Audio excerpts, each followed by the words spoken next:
Iran युद्ध के बाद ईरान ने आधिकारिक जवाबी की है, यानी कि उसने घोषणा की है कि न रहेगा यूएस, न बचेगा इसराइल। जो पी चिदम्बरम है, उनका सवाल है किसी राजनीति किसका सच, क्या इसका जैसा झूठ फिर इराक जैसा झूठ फिर दोहराया जा रहा है।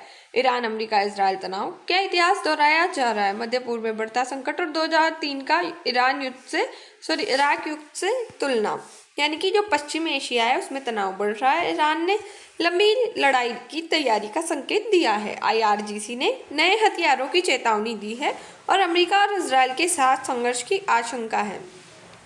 हाल ही का जो करंट में हम देखें इंसिडेंट ये है कि ईरान युद्ध के लिए तैयार होने का दावा करता है और नए और पहले कभी उपयोग न किए गए हथियार उसके पास अवेलेबल है। अमेरिका और इजरायल की चेतावनी उनको दोनों को चेतावनी देते हुए क्षेत्र में बढ़ता सैन्य तनाव देखने को मिल रहा है। आईआरजीसी क्या है, तो ये इस्लामिक रिवोल्यूशनरी गार्ड कॉर्प्स है, जो कि 1997 की ईरानी क्रांति के बाद स्थापित हुई और ईरान की शक्तिशाली सैन्य संस्था है। मिसाइल, ड्रोन और प्रॉक्सी नेटवर्क का ये संचालन करती है।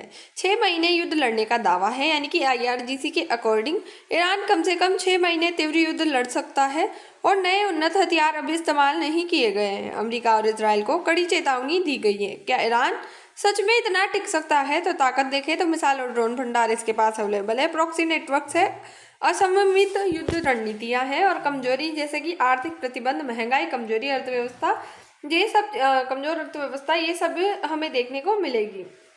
लंबे युद्ध में आर्थिक दबाव बढ़ सकता है। मुख्य नेता अली खामनेई, ईरान के सर्वोच्च नेता डोनाल्ड ट्रंप, अमेरिका के पूर्व राष्ट्रपति बेंजामिन नेतन्याहू, इजरायल के प्रधानमंत्री। ईरान की सैन्य रणनीति, मिसाइल और ड्रोन तकनीक, प्रॉक्सी ग्रुप्स का उपयोग, साइबर युद्ध क्षमता, लंबे युद्ध की तैयारियां।